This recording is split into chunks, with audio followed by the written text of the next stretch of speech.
आदि शंकराचार्य के जो स्तोत्र हैं, आप उसका अर्थ न जाने किंतु केवल सुने और उच्चारण करें, उसी में आप आनंद का अनुभव करेंगे। एक श्लोक में बोल रहा हूं, उनका प्रसिद्ध है दक्षिणामूर्ति स्तोत्र। विश्वम दर्पण दृश्यमान नगरी तुल्यम निजांतर्गतम पश्यन्नात्मनि मायया जगदिदं भूतम यथा निद्रया यत् साक्षात् कुरुते प्रबोध समये स्वात्मानमेवाद्वयम् तस्मै श्री गुरुमूर्तये नम इदं श्री दक्षिणामूर्तये। ये बहुत प्रसिद्ध स्तोत्र है।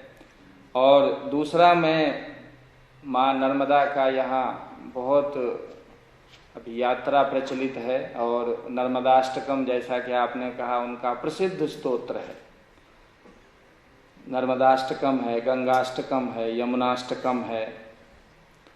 उस नर्मदाष्टकम का जो बहुत प्रचलित एक है कि त्वदम्बुलीन दीन मीन दिव्य संप्रदायकम कलो मलोग भारहारी सर्व तीर्थ नायकम सुमच्छ कच्छ नक्र चक्र चक्रवाक शर्म दे त्वदीय पाद पंकजम नमामि देवी नर्मदे।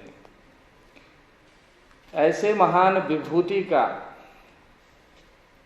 यदि हम स्मरण करते हैं तो ये हमारे लिए पुण्य का विषय है। और मध्य प्रदेश की ये पावन भूमि इसलिए और भी दिव्य है क्योंकि जैसा कि आपने पहले सुना कि 8 वर्ष की अवस्था में जब आचार्य शंकर ने संन्यास लिया तो कालड़ी केरला से वो सीधे ओंकारेश्वर आए थे, और यहीं पर उन्होंने आचार्य गोविंद पाद से दीक्षा ली थी। और गोविंद पाद जी की भी एक अपनी परंपरा है, क्योंकि हमारा जो देश है ये परंपराओं का देश है। हमारे देश में व्यक्ति की प्रधानता नहीं है, हमारे देश में समष्टि की प्रधानता है। हमारे देश में उस ज्ञान की धारा की परंपरा है जिसमें हम जिसमें अपना ज्ञान अर्जित करते हैं और फिर उसमें कुछ नया देते हुए पुनः चले जाते हैं। ऐसी परंपरा में आचार्य गोविंद पाद गौड़पाद के शिष्य थे, आचार्य गौड़पाद सुखदेव जी के शिष्य थे, आचार्य सुखदेव व्यास जी के पुत्र थे और शिष्य भी थे, आचार्य व्यास पराशर के शिष्य थे और पुत्र भी थे, आचार्य पराशर शक्ति के शिष्य थे और शक्ति वशिष्ठ के शिष्य थे। इस तरह से आप देखेंगे तो वैदिक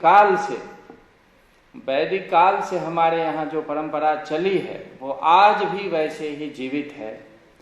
और इसलिए जीवित है क्योंकि जैसे कि माननीय मंत्री जी ने कहा कि ये सनातन है।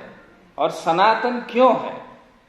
सनातन इसलिए है क्योंकि जितनी प्रासंगिकता उसकी वेद से पहले थी, मैं जोर देकर बोल रहा हूं, वेद से पहले थी, वेद के समय थी, आज है और आधुनिक वैज्ञानिकों के लिए भी है। आज विश्व में यदि कोई भी ज्ञान की अवस्था है तो वो भारतीय अवस्था है जिसका लोग अनुकरण करना चाहते हैं। आज आप देख रहे हैं कि जो दूसरी संस्कृतियां हैं वहां किस तरह की विपत्तियां हैं। कभी भी एटम बम का प्रयोग हो सकता है, कभी भी तृतीय विश्व युद्ध आरंभ हो सकता है। ये कैसी सोच है? ये कैसी सोच है कि हम छोटी सी बात को लेकर हम परमाणु बम बनाते हैं और फिर दूसरे पर उसका प्रहार करते हैं। ये जो दो दृष्टि है, मैं दृष्टि की बात 2 मिनट में जरूर करना चाहता हूं, क्योंकि ऐसी क्या बात है जो भारत का ज्ञान या भारत की ये सनातन परंपरा, और ये सनातन परंपरा जो ऋग्वेद का आप देखेंगे जो दुनिया का सबसे प्राचीन ग्रंथ है, उस जो कि अभी यूनेस्को का हेरिटेज टेक्स्ट है, अभी यूएनओ में ऐसा सबने स्वीकार किया है कि जो पहला ग्रंथ है वो सभी के लिए उपकारक है। ऐसे ऋग्वेद में ऋषि कहते हैं कि इदम नमः ऋषिभ्यः पूर्वेभ्यः पथकृद्भ्यः। ऐसे ऋषि को नमस्कार है जिन्होंने हमें मार्ग दिखाया, जिन्होंने हमें ये बताया कि जीवन कैसे जिया जाए। तो कहने का मतलब ऋग्वेद के ऋषि ऐसा कह रहे हैं, इसका मतलब ऋग्वेद से पहले की बहुत परंपरा है।